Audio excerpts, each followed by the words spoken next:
Today, we're going to talk about the 7 most important things you need to know before you rent an RV. Welcome back to Two Camping Gurus. If you like camping the great outdoors, you are in the right place. We're going to talk about tips and tricks about RV living as well as reviews on products. So let's get right into today's video. Alright, so you want to go RVing, you don't own one, maybe you don't want to go enough, it's worth buying one, so you decide to rent one. There's nothing wrong with that.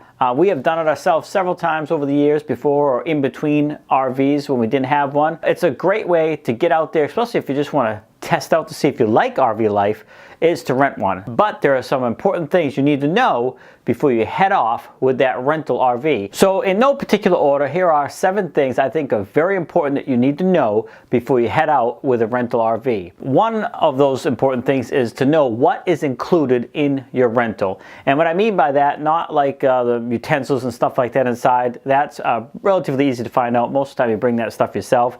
But more importantly, the more crucial items such as mileage. Sometimes they put a restriction on how many miles you can drive these without paying an additional fee if you go over that mileage. So you want to know that ahead of time because this could rack up your cost significantly if you're unaware of it. Another thing is hours on the generator. One time we rented one that there is restricted hours on how many hours you can run that generator. If you go over that amount, you certainly can do it, but there is a fee for it.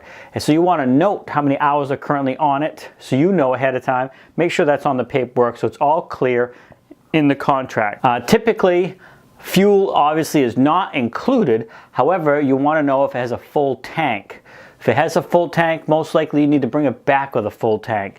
If it's an empty tank or half full tank, make sure that information is noted so you're not paying any more. You've got to pay what's fair, but you don't want to pay what you did not actually use. So know what's included as far as when it comes to those type of things there.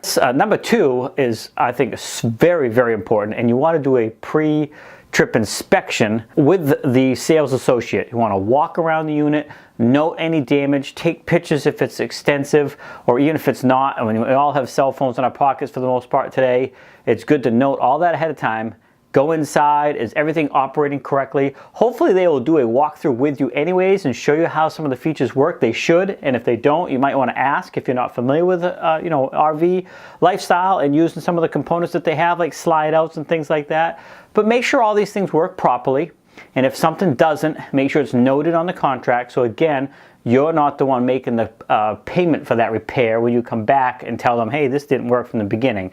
You want to know up front. Sometimes this stuff is a little tedious, but it could save you a lot of money if you just take a few extra minutes to know exactly what is wrong and not wrong with that RV when you take off. All right, now this next one kind of goes along with that. Like I said, hopefully they do a walk around with you. One thing you want to do is have them show you how to use some of the features or the components or the mechanisms on the RV. Now, if you've been out RVing a few times and you already know, this is not as important, but some RVs have different features. You know, like the fridge, some refrigerators have automatic switchover, some don't. So you want to know that if you're not familiar with it. The slide outs, how those work. You know, sometimes there's things you have to unlatch before you slide them out. Sometimes you just push a button and they go. So these type of things you want to know ahead of time so it make your trip even better and easier, hassle-free when you're out on the road. Number 4, emergency contact number. So this should be included on the contract too, in the paperwork somewhere that you would have with you, and maybe even in the vehicle itself, like with the registration and insurance card, you want to make sure that's in there. But you want to make sure there's a contact number as well so that you can call them. I don't mean like in a medical emergency or emergency that you need roadside assistance right away, but if there's something up with the RV, you want to be able to call back the people you rented it from and get in touch with them, and maybe they can talk you through something. I know this happened to us one time. We had to call, actually a couple times we had to call, but we had the number, we had the information, and we were able to do that without any trouble. We had a little issue with the water heater one time.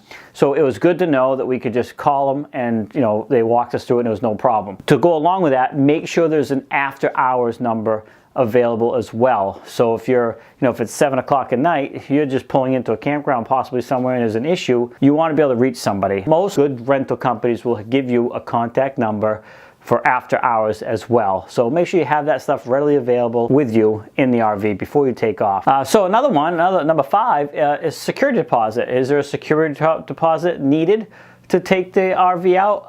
How much of that you're going to get back? Are they going to take some of that for cleaning, or has that already been calculated into the cost?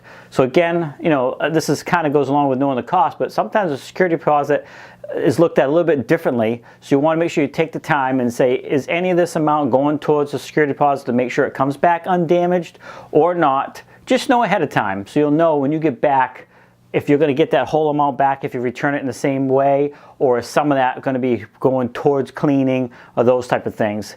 Again, all of this stuff is great and fun when you go, but you want to know how to play the game, and you want to know the rules to the game to make it as easy and eventless as possible when you return the rig, and you're not accused of something that you didn't do, and you have to pay for something that was not your fault. All right, number 6 is another important one. How tall is the unit?